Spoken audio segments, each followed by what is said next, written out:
Since 2021, hate crimes and incidents against Asian Americans have increased by 339%, according to the Center for the Study of Hate and Extremism at California State University. 1 in 6 Asian American adults have experienced a hate crime or incident in 2021, which is up from 1 in 8 in 2020. And despite this dramatic increase in hate incidents, over 30% of Americans are unaware of the increased attacks on Asian Americans, or they believe that attacks have actually decreased. I'm Abby Eusebio. And I'm Kevin Amaro. We are from CASL's Anti-Hate Action Center, and this is everything you need to know about hate crimes.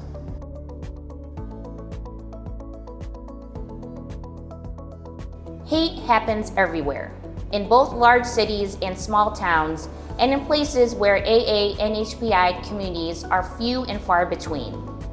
Much like Asian American communities across the country, our local community here in Chicago has felt a sharp increase in hate crimes during the last few years. We have seen and heard from our clients and community that there have been more instances of hate and discrimination in our area. We know hate crimes can affect anyone, anywhere, but how is a hate crime defined? A hate crime is a crime committed based on the victim's perceived or actual race, color, religion, national origin, sexual orientation, gender identity, or disability. Similar to hate crimes, there are also hate incidents. Hate incidents are acts of prejudice that are not crimes and do not involve violence, threats, or property damage.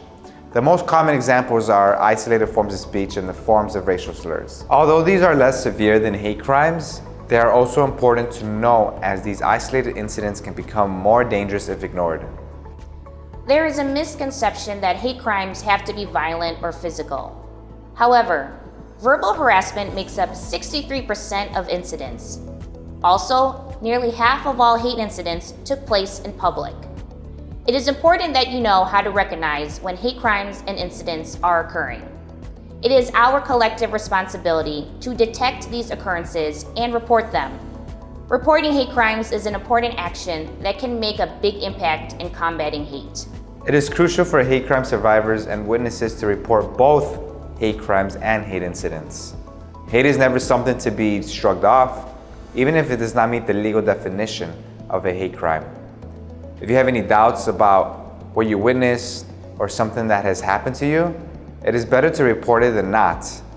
You'll most likely feel disturbed or uneasy, and we encourage you not to ignore that feeling. It most likely means a hate crime or incident did occur. Often only the biggest and most severe incidents are reported and receive attention. However, hate crimes and hate incidents affect individuals, families, and communities.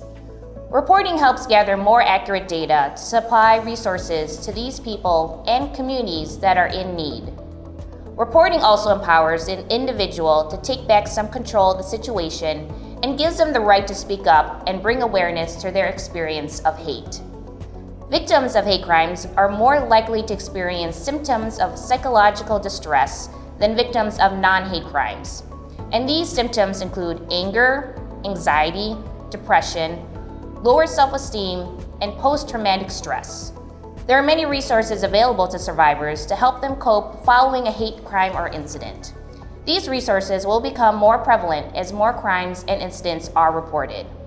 Reporting hate crimes allows communities and law enforcement to fully understand the scope of the problem in a community and put resources toward preventing and addressing attacks based on bias and hate. Through better understanding what hate crimes and hate incidents are, we can develop plans to eradicate hate, hold accountable those who perpetrate it, and dedicate resources to fight it. Your voice matters, and stories of anti-Asian hate need to be heard, not just after a tragedy.